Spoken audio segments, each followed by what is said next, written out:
নমস্কাৰ সমূহ ৰিপাব্লিক নিউজৰ দৰ্শকসকলক মই স্বাগতম জনাইছোঁ। আজি মই উপস্থিত আছোঁ দৰং জিলাৰ অন্তৰ্গত মঙলদৈ আৰক্ষী থানাৰ অন্তৰ্গত অকলিবাৰী গাঁৱত ইয়াৰে এগৰাকী উদ্যমী যুৱক তীৰ্থৰাম বড়ো তেখেতে এখনি যি গাহৰি ফাৰ্ম যে বৈজ্ঞানিক ভিত্তিত গাহৰি পালনৰ এক আদৰ্শ দেখুৱাইছে, সেই আদৰ্শ আমি আজি দৰ্শকসকলৰ মাজত দাঙি ধৰিম আৰু মই যিমান পাৰোঁ ফাৰ্মখন আজি দেখুৱাবলৈ চেষ্টা কৰিম আৰু লগতে মই তেখেতৰ পৰা দুআষাৰমান জানিবলৈ চেষ্টা কৰিম আৰু সেয়েহে মই আহি উপস্থিত আছোঁ তেখেতৰ এই ফাৰ্মখনত আৰু মই তেখেতৰ পৰা দুআষাৰ জানিবলৈ চেষ্টা কৰিম, লগতে আমাৰ দৰ্শকসকলকো মই জনাবলৈ চেষ্টা কৰিম আৰু মই ফাৰ্মৰ যি দৃশ্য আছে দৃশ্যখিনি মই কেমেৰা পাৰ্চন দেখুৱাবলৈ অনুৰোধ জনাইছোঁ। যি ফাৰ্মখন প্ৰথমে আপুনি এই ফাৰ্মৰ যিটো কনচেপ্ট, এই কনচেপ্টটোত আপুনি প্ৰথমে কেনেদৰে আৰম্ভ কৰে অৰ্থাৎ কনচেপ্টটো লৈ পিনে যিহেতু গাহৰি ফাৰ্ম এই এটা ইউনিক বুলি ক'বলৈ, যিহেতু বৰ্তমান অসমত এই যিটো ফাৰ্মিঙৰ যিটো কনচেপ্ট এইটো নতুন খুব আৰু সাধাৰণতে আমাৰ মানুহবিলাকে গাঁৱলীয়া ঘৰুৱাভাৱে কৰিছিলে, কিন্তু ফাৰ্ম হিচাপে যিহেতু আমি যিটো কলাইগাঁও অঞ্চলৰ হ'লেও যথেষ্টখিনি ভিতৰুৱা গাঁও, এটা আপুনি যিটো এটা কাৰ্যপন্থা লৈছে যথেষ্ট প্ৰশংসনীয়, কিন্তু আপুনি আৰম্ভ কেনেধৰণে কৰিলে? একচুৱেলি পোনপ্ৰথমে মই ৰিপাব্লিক নিউজৰ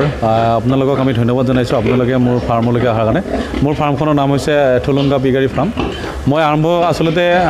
ফাৰ্মিং ছিষ্টেম হিচাপে 2020 চনৰ জুলাই মাহত আৰম্ভ কৰিছোঁ। যেতিয়া লকডাউন হৈছিলে, লকডাউনৰ সময়ত কি কৰি থাকিম কি কৰি নকৰিম এনেকুৱা আছিলে, আৰু লকডাউনৰ সময়তে এই ফাৰ্মখনৰ মই আৰম্ভ কৰিছোঁ। তাৰ আগতে মোৰ ঘৰুৱাভাৱে আমি 4-5টা গাহৰি পুহোঁ ঘৰত। আমি যিহেতুকে ট্ৰাইবেল মানুহ, আমি বড়ো মানুহ, গতিকে আমি গাহৰি পুহোঁৱেই। যেতিয়া লকডাউনৰ সময়ত আমি একেবাৰে স্থবিৰ হৈ গ'ল, ইনকাম চ'ৰ্চটো স্থবিৰ হৈ গ'ল, তেতিয়া চিন্তা কৰিলোঁ, অকণ মাটিডোখৰ আছিলে, চিন্তা কৰিলোঁ যে আমি কিবা এটা ফাৰ্মিং ছিষ্টেম কৰিব পাৰি নেকি। আগতে মই আচলতে গোপালক হিচাপে জানে, মই গৰু পুহিছিলোঁ, জাৰ্চি গৰু পুহিছিলোঁ প্ৰায় 2000 চনৰ পৰা 2019 চনলৈকে মই জাৰ্চি গৰু পুহিলোঁ। তাৰপিছত জাৰ্চি গৰুটো মই অকণমান অসুবিধাৰ কাৰণে এৰি দিবলৈ হ'ল, মানুহৰ অসুবিধাৰ কাৰণে। তাৰপিছত মই গাহৰিটো আৰম্ভ কৰিলোঁ 2020 জুলাই মাহৰ পৰা। আৰু পোনপ্ৰথমে আপুনি প্ৰথম ফাৰ্মখন আৰম্ভ কৰোঁতে আপুনি কিমানটা পোৱালি বা কিমানটা গাহৰিৰে আপুনি আৰম্ভ কৰিছিলে আৰু ক'ৰ পৰা আনিছিলে? একচুৱেলি মই আৰম্ভ কৰিছিলোঁ 10টা মাইকী আনিছিলোঁ আৰু 2টা মতা আনিছিলোঁ, আৰু সেই মতা আৰু মাইকীখিনি মই খানাপাৰাৰ ভিতৰে আমি নামখলাৰ কানু চহৰীয়া, মানে আচলতে ভাস্কৰ চহৰীয়া বুলি তেখেতৰ পৰা মিটিং আনিছিলোঁ। তাৰপিছত মই এখন নলবাৰীৰ পৰা আনিলোঁ 2টামান, এনেকৈ মই অকণমান চেমনীয়া আনিছিলোঁ। আপুনি যিহেতু 10জনী গাহৰি 2020 চনত জুলাই মাহত আপুনি আনিছিলে, সেই গাহৰিকেইটা আমি দেখুৱাব পাৰিব নেকি আপুনি? আছে মই ব'ৰ হিচাপে, ব'ৰ বুলি কওঁতে আমাৰ কথা, এই ব'ৰটো আনিছিলোঁ পোনপ্ৰথমে। এইটো মই খানাপাৰাৰ ভিতৰত হেমচিয়াৰ বুলি কয়, হেমচিয়াৰ খাটি হেমচিয়াৰ। তাৰপিছত আনিছিলোঁ এইটোৰ পিছত মই মোৰ নিজৰ হয়, নিজৰ পোৱালি আহিলে এইটো। আৰু তাৰপিছত আনিছোঁ এইটো ঘুংগুৰু আছিলে, আৰু এইটো আছিলে ইয়কশ্বেয়াৰ। দুজনী এতিয়া বৰ্তমান গাভিন হৈছে, এবাৰ পোৱালি দিলে, আকৌ গাভিন হৈছে। বগাটো ইয়কশ্বেয়াৰ বুলি কয়, এইটো ইয়কশ্বেয়াৰ প্ৰজাতি। আৰু এইটো ঘুংগুৰু কয়। ঘুংগুৰু আচলতে নেপাল ক্ৰছ, যিটো আমাৰ নেপাল বুলি কয়, সেইটো ঘুংগুৰু বুলি কয়। আমাৰ জনসাধাৰণে আমাৰ যিবিলাক পাব্লিকে ঘৰত পোহে, এই জাতৰ গাহৰিটো বেছিকৈ পোহে, যিটো আমাৰ থলুৱাভাৱে ঘৰত পোহা হয়, থলুৱাভাৱে ঘৰত পোহা হয়, তাৰে সেইটো ব্ৰিড। আৰু এইটো হৈছে চেটেল ব্ৰেক। এইটো চেটেল ব্ৰেকৰ, এইটো আমাৰ 2বাৰ পোৱালি দিলে, এইবাৰ আকৌ গাভিন হওঁ অৱস্থাত এতিয়া চেটেল ব্ৰেক বুলি কয়। আৰু এইজনী আছে হেমচিয়াৰ,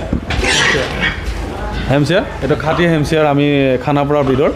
এইটো এবাৰ পোৱালি দিলে আৰু এইবাৰ তাৰমানে গাভিন হৈছে, কনচেপ্ট হৈছে এইবাৰ। অৰ্থাৎ এই হেমচিয়াৰ বা যি প্ৰজাতিবিলাক আছে, এই প্ৰজাতিবিলাকৰ মাজতে পাৰ্থক্যটো কি? মানে ধৰক যদি আমি মাইকী গাহৰিটো পোহোঁ, এতিয়া পোৱালি কম বেছি নে কি, মানে পাৰ্থক্যটো কি? আচলতে কি হয়, হেমচিয়াৰ যিখিনি গাহৰি হয়, হেমচিয়াৰ গাহৰিৰ মুখখন অকণমান সৰু, জোঙা হয়, আৰু পিছৰ ফালে ডাঙৰ হয়, আৰু সেইকাৰণে মাংসৰ পৰিমাণটো তেওঁলোকৰ ৱেট বেছি বুলি কয়, মানুহে কয় হেমচিয়াৰৰ, খাটি যদি হেমচিয়াৰ। আৰু চেটেল ব্ৰেকৰ আপুনি দেখিছে, চেটেল ব্ৰেক যিকেইটা আছে সেইকেইটা ডাঙৰ, অলপ দীঘলীয়া হয়, সেইকেইটাৰো পোৱালি ভাল পোৱালি হয়, আৰু হেমচিয়াৰো ভাল পোৱালি হয়। আৰু আমাৰ ঘুংগুৰুবিলাকৰ কি হয়, খাটা হয়, টুকুৰা হয়, কাণখন ডাঙৰ বা এনেকৈ নামি যোৱা হয়, সেইটো ঘুংগুৰু কয়। সেইটো আমাৰ লোকেল মানে দানাৰে মানুহে যিটো পোহে সেইটো। আৰু ইয়কশ্বেয়াৰটো হৈছে, ইয়কশ্বেয়াৰ আপুনি বিটটো কি হৈছে বগা প্ৰজাতি, এইটো বাহিৰৰ আচলতে প্ৰজাতি। এতিয়া এই ইয়কশ্বেয়াৰটো পোৱালিটো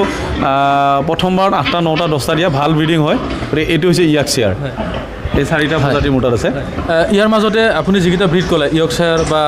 ঘুংগুৰু হয়, হেমচিয়াৰ, ইয়াৰ ভিতৰত ধৰক পোৱালি, যিটো পোৱালিৰ কাৰণে যদি আমি ধৰোঁ, তেতিয়াহ'লে পোৱালি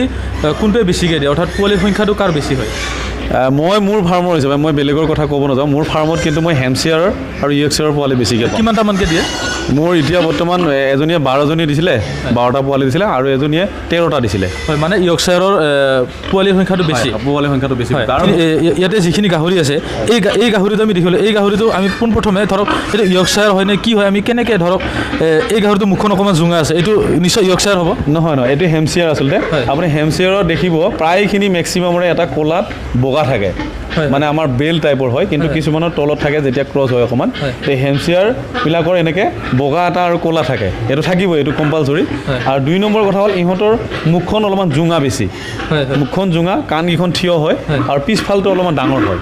গতিকে এইকেইটাক আমি হেমচিয়াৰ বুলি কয় আৰু এইটো হ'ল হেমচিয়াৰ প্ৰজাতি আপুনি ইফালে আহিব এইকেইটা আছে হেমচিয়াৰৰ খাচী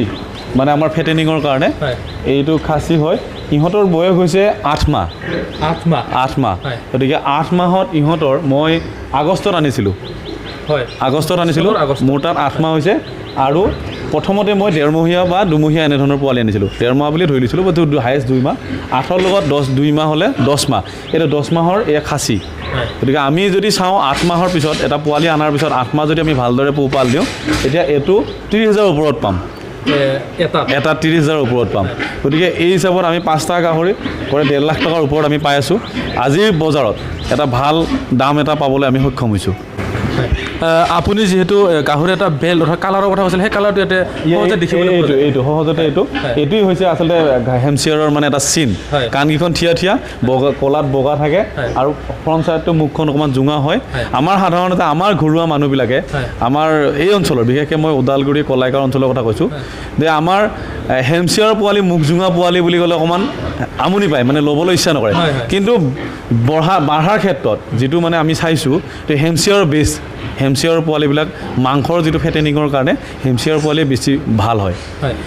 সাধাৰণতে আমাৰ যিবিলাক ঘৰত গাহৰি পোহপাল কৰে সাধাৰণতে নিজৰ ঘৰতে পোহে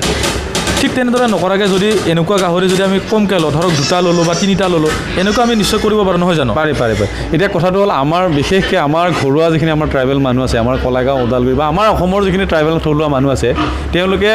কিনা দানাটো ব্যৱহাৰ নকৰে একচুৱেলি প্ৰব্লেমটো হৈছে কিনা দানাটো ব্যৱহাৰ নকৰে কিছুমানে আমাৰ ধানৰ যিটো গুড়া বুলি কয় 1 নম্বৰ গুড়াটো নহয় 2 নম্বৰ 3 নম্বৰ গুড়াটো দিয়ে কেতিয়াবা আমাৰ যিটো ট্ৰাইবেল মানুহৰ মদৰ যিটো জুগলি কয় সেইটো ব্যৱহাৰ কৰে আচলতে সেইবিলাকত প্ৰটিনটো একেবাৰে নাথাকে তো প্ৰটিনটোৰ কাৰণে একচুৱেলি গাহৰিৰ কাৰণে কি হয় অলপ ভাতটো দিব লাগে পাৰিলে নতুবা আপুনি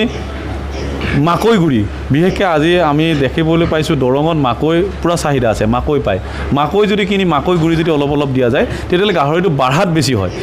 আমি খাদ্য ভালদৰে দিওঁ ওচৰৰ পৰা যদি আমি পৰিচালনা কৰোঁ ফাৰ্মিং ছিষ্টেম নকৰিলেও ঘৰতে যদি অকণমান পাকা ঢালাই কৰি লৈ উঠি বাঁহৰে যদি বেৰ দিও আমি ৰাখিব পাৰোঁ তেনেকৈ যদি আমি 4টা গাহৰি পোহোঁ আপুনি বছৰকত আপুনি 1.5 লাখ টকা এটা আপুনি বিক্ৰী কৰিব পাৰে তো 1.5 লাখত আপুনি অন্ততঃ 80,000 বা 60,000 টকা এটা আপোনালোকে থাকে কিন্তু এতিয়া আপুনি পোৱালি কথা লৈছে ধৰক এতিয়া আপোনাৰ গাহৰি এতিয়া ধৰক এই গাহৰিটো কি ব্ৰিডৰ হয় বগা হয় এইটো ইয়ৰ্কশ্বায়াৰ হয় এইটো ইয়ৰ্কশ্বায়াৰ গাহৰি আৰু ইয়াৰ পোৱালি মোৰ 10টা পোৱালি আছে আপুনি দেখিবলৈ পাইছে এই পোৱালি মাত্ৰ 20 দিনৰ পোৱালি এতিয়া আমি এই পোৱালিবিলাক 1.5 মাহ হোৱাৰ পিছত আমি এৰিম মাকৰ পৰা এৰাই কিনে আমি 2 মাহত আমি বিক্ৰী কৰোঁ গতিকে এইবিলাক পোৱালি আচলতে আমাৰ এই ব্ৰিডটো বাহিৰৰ আছিলে এতিয়া লাহে লাহে অসমত আমি সকলোতে পাওঁ ইয়ৰ্কশ্বায়াৰ বুলি বিখ্যাত এই পোৱালি এই গাহৰিটো ফাৰ্মত পুহিবৰ কাৰণে নে ঘৰৰ ব্যক্তিগতভাৱে পুহিবৰ কাৰণে কেনেকুৱা ধৰণৰ ব্যক্তি আপোনাৰ ফাৰ্মৰ পৰা পোৱালিবিলাক কিনি নিয়ে এতিয়া যিখিনি মোৰ পোৱালি আছে হেমচিয়াৰৰ পোৱালি আছে এবাৰ 15টা 20টামান আছে আৰু ইয়ৰ্কশ্বায়াৰ আছে 10টা আৰু নতুনকৈ হেমচিয়াৰ আছে আগৰ যিখিনি ডাঙৰ আছে এতিয়া আৰু 15 দিনমান পিছত মই উলিয়াই দিব পাৰিম সেইকেইটা আচলতে মোক বুক হৈ আছে তেওঁলোকে কিছুমানে এই সৰু ফাৰ্ম কোনোবাই 4টা কোনোবাই 3টা কোনোবাই 2টা এনেধৰণৰ আৰু কেতিয়াবা বেপাৰীও লৈ যায় আৰু মেক্সিমাম মোক আচলতে পোহা মানুহবিলাক আনি আপোনাৰ ইয়াতে মুঠ কেইটা ব্ৰিডৰ পোৱালি পোৱা যায় অৰ্থাৎ কি ব্ৰিড আছে এনেই 4টা আছে হেমচিয়াৰ আছে ইয়ৰ্কশ্বায়াৰ আছে চেটলবাৰ্গ আছে আৰু খংগুৰু আছে যিকোনো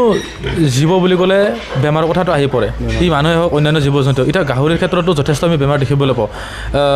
মই যিমানখিনি শুনিবলৈ পাইছোঁ খুব কম দিনৰ আগতে আমাৰ যিবিলাক গাঁৱৰ গাহৰি আছিল এইবোৰ মানে মৰি শেষ হৈ যোৱা বুলি মই এটা কথা শুনিবলৈ পাইছোঁ আৰু এতিয়া যিহেতু ফাৰ্মত যিহেতু এটা ব্যৱসায়িক ভিত্তিত পালন কৰা হয় ইয়াতে বেমাৰৰ কথাটো অত্যন্ত জড়িত আৰু বেমাৰৰ যি শুশ্ৰূষা কৰিবলৈ সেই অত্যন্ত গুৰুত্বপূৰ্ণ বা দৰকাৰী হয় যিহেতু ইয়াতে ব্যৱসায়িক ভিত্তিত কৰা হয় যদি গাহৰি যদি কিবা বেমাৰৰ ফলত যদি মৃত্যু ঘটে বা অন্যান্য কিবা হয় বহুখিনি লোকচান হয় কিন্তু বেমাৰৰ কথা আপুনি বেমাৰৰ পৰা কিদৰে মানে কেনেকুৱা ধৰণৰ ঔষধ পাতি বা লক্ষণ কি অলপ আমাৰ দৰ্শকসকলক জনাব নেকি আচলতে ফাৰ্মাৰ বুলি কওঁতে ফাৰ্ম এখন যেতিয়া সৃষ্টি হয় তাতে অতিকৈ লক্ষণীয় কথাটো হৈছে বেমাৰ আমি কেনেকৈ ধৰণৰ বেমাৰৰ পৰা হাত সাৰি থাকিম প্ৰথম কথা হৈছে বেমাৰ আমি নলগাকৈ কেনেকৈ থাকিম বেমাৰ লগোৱাৰ পিছৰ কথা কিন্তু বেলেগ হয় বেমাৰ কেনেকৈ নলগা থাকে প্ৰথম কথা ফাৰ্মৰ সৃষ্টি কৰোঁতে আপুনি ক'লোঁ নহয় যে অলপ ওখ জেগা লাগে এক নম্বৰ কথা তাত যাতে জেকা নাথাকে অলপ যাতে জেকা হৈ নাথাকে বেমাৰে যাতে বা বীজাণুবিলাকে যাতে সহজতে নাপায় এইটো এটা এক নম্বৰ কাৰণ 2 নম্বৰ কথা হাইজেনিক কৰিবৰ কাৰণে আপুনি পটাছ বা ব্লিচিং পাউডাৰ বা ফেনিয়েল জাতীয় এইটো বাহিৰ ছাইডত পেলাবলৈ এইটো প্ৰয়োজনীয় বস্তু আৰু 3 নম্বৰ কথা গাহৰিজনীক সময়মতে যিটো আমাৰ ইনজেকশ্যন বা সময়মতে যিটো আমি পেলুৰ দৰৱ দিয়াৰ লগতে আপুনি ভেকচিন যিটো মাৰিব লাগে সেই ভেকচিনৰ অতিকৈ প্ৰয়োজন ভেকচিনৰ ক্ষেত্ৰত হৈছে কি আমি এটা হৈছে চবকাৰ কাৰণে ভেকচিন আন এটা আমি নতুনকৈ যিটো আমাৰ অসমত হওক বাহিৰৰ পৰা আহি যিটো বেমাৰ সৃষ্টি হৈছে সেইটো হৈছে সোৱাইন ফিভাৰ মাজত গতিকে এনেধৰণৰ যিটো সোৱাইন ফিভাৰ বুলি কোৱা বেমাৰটো সেই বেমাৰটো এবাৰ যদি লাগি যায় ফাৰ্ম এখনত গোটেই অঞ্চলটোৰ কাৰণে বিপদজনক হৈ পৰে সেইটোৰ কাৰণে যিটো আমাৰ ভেকচিন প্ৰপাৰলি ভেকচিন সময়মতে কিন্তু ভেকচিনটো আমি কৰিব লাগে কেতিয়াবা ভেকচিনৰ ক্ষেত্ৰত এটা প্ৰব্লেম কি হয় আপুনি যিকোনো ভেকচিনৰ পৰা ইনজেকশ্যন এটা আনি উঠি এটা নাইট্ৰজেন বা এটা গেছ চিলিণ্ডাৰৰ ভিতৰত আনিব লগা হয় বা আপুনি ঠাণ্ডা বৰফৰ মাজত আনিব লগা হয় তেতিয়া যদি কিবা কাৰণত সেই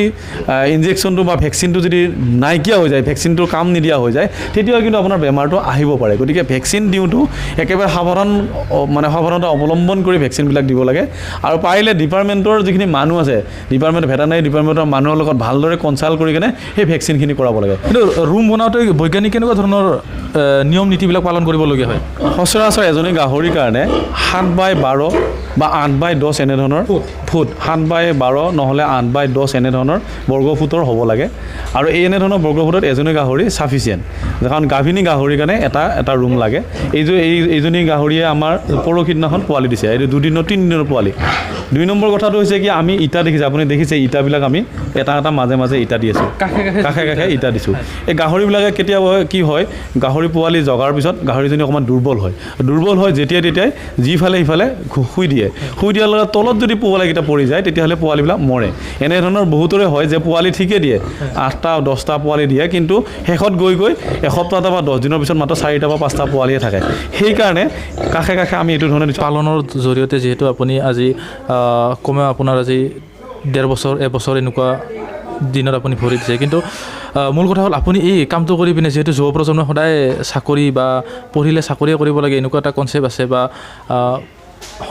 সমাজৰ মানুহবিলাকেও যে কৃষি ক্ষেত্ৰত আগবাঢ়ি যোৱা বা ঠিক তেনেদৰে গাহৰি পালন হওক বা গো পালন হওক বা এনেকুৱা ধৰণৰ যি পালন আছে সেইবিলাক মানে এটা বিলাসীকতা বুলি বা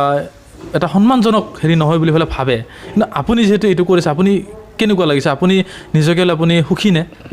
আচলতে ক'ব গ'লে এনেধৰণৰ মই যেতিয়া LP স্কুলত বা ME স্কুলত পঢ়িছিলোঁ মোকো তেতিয়া প্ৰথমতে যেতিয়া শিক্ষক বা ছাৰহঁতে সুধিছিলে আপুনি কি কৰি ভাল পাব বা কি হ'ব তুমি মই কিন্তু ডক্টৰ বুলিয়ে কৈছিলোঁ বা প্ৰতিজন ল'ৰাই হয়তো ডক্টৰ বা ইঞ্জিনিয়াৰ বুলি কয় কোনোৱে হয়তো নকয় যে মই খেতি কৰিম মই দোকান দিম মই বা ফাৰ্মিং চিষ্টেম কৰিম ক্ৰমানুক্ৰমত কি হয় কেতিয়াবা গতি চাই যেতিয়া আমি যেতিয়া জীৱন নিৰ্বাহ কৰিবৰ কাৰণে ব্যৱস্থা হয় তেতিয়া ঠেকিলে শিকে বুলি কোৱা কথাষাৰ আছে আচলতে মানুহে যেতিয়া ঠেকিব তেতিয়া শিকিব আমাক পইচা লাগে আজিৰ সমাজত আপুনি চলিবৰ কাৰণে পইচাৰ অতিকৈ প্ৰয়োজন আপুনি সমাজখনৰ প্ৰয়োজন আছে পইচাৰো প্ৰয়োজন আছে আপুনি মানসিকতা তৃপ্তিৰো প্ৰয়োজন আছে চাকৰি কৰিব গ'লে কেতিয়াবা কি হয় আপুনি সমাজৰ পৰা আঁতৰত থাকিব লগা হয় কাৰণ আপুনি যিখিনি সময় চাকৰিত দিয়ে হয়তো বাহিৰত থাকি যেতিয়া চাকৰি কৰে এজন ডিফেন্সত চাকৰি তেওঁ হয়তো সমাজৰ লগত সময় দিব নোৱাৰে আৰু সেই মানসিক তৃপ্তি নাপায় তেওঁ যেতিয়াই ইচ্ছা কৰে তেতিয়া নহয় তেনেকুৱা যাব লাগিব তেনেকুৱা কথা নাই অফিচে যেতিয়া অৰ্ডাৰ দিব তেতিয়া যাবই লাগিব ইয়াত ব্যক্তিগত যিটো জীৱন এই ব্যক্তিগত জীৱনটোত কিন্তু ইয়াত এটা মানে ভাল জীৱন বুলি মই এইটো কাৰণে ক'ব বিচাৰোঁ আমি যেতিয়া ইচ্ছা তেতিয়াই যাব পাৰোঁ যেতিয়া ইচ্ছা তেতিয়া কাম কৰিব সমাজৰ লগত জড়িত হ'ব পাৰোঁ ৰাজহুৱা কাম কৰিব পাৰোঁ কোনো ক্ষেত্ৰত প্ৰব্লেম নাই ইনকাম চ'ৰ্চৰ ক্ষেত্ৰতো এনেধৰণৰ কৰ্মত কোনো মানে পিছ পৰি থকা নাই আৰু কোনোৱে এইটো ইতস্ততবোধ হ'ব নালাগে যে আমি বেয়া কাম কৰিছিলোঁ ফাৰ্মিং চিষ্টেমত আপুনি দেখিবলৈ পাব আপুনি চাকৰিয়ালৰ এজনৰ দৰমহাতকৈ 30-40 হাজাৰ বা 50 হাজাৰ টকা চাকৰি দৰমহাতকৈ আপুনি বেছি উপকৃত হ'ব পাৰে যদিহে আপুনি নিজাববীয়াকৈ কৰে টকা আপুনি ইনকাম কৰিব পাৰে আৰু এই ক্ষেত্ৰত মই উঠি অহা প্ৰজন্মৰ এটা কথা কৈছোঁ আজিৰ সময়ত যুৱ প্ৰজন্মই ইয়াত আমি এইটো কাম কৰিলে ভাল হ'বনে বেয়া হ'ব বা এইটো একেবাৰে লজ্জাজনক বুলি কোনোদিনে ভাবিব নালাগে কৰ্ম হিচাপে সকলোৱে কৰি যাব লাগে অন্ততঃ অসমত এতিয়া বৰ্তমান ফাৰ্মিং চিষ্টেমটো যেনেধৰণে গা কৰি উঠিছে সকলো জাতি জনগোষ্ঠীয়ে কিন্তু এই বস্তুটো আঁকোৱালি ল'ব লাগে আৰু আমি অসমৰ বাহিৰত যেতিয়া যাওঁ কোনোবা এটা কোম্পানীত আমি 8,000 10,000 টকাত আমি কাম কৰি থাকোঁ বছৰত আমি কিমান হ'ব 8×96 1 লাখ টকা ইনকাম আপুনি ভালদৰে যদি কৰে ভালদৰে যদি 3 বছৰ আপুনি জিৰ'ৰ পৰা আৰম্ভ কৰি যদি 3 বছৰ আপুনি গাহৰি ফাৰ্ম এখন কৰে তিনিজনী যদি গাহৰি লৈ আপুনি 3 বছৰ কৰে আৰম্ভ কৰি 3জনী আপুনি মাহেকত আপুনি অন্ততঃ 30,000 টকাকৈ ইনকাম কৰিব পাৰে অন্ততঃ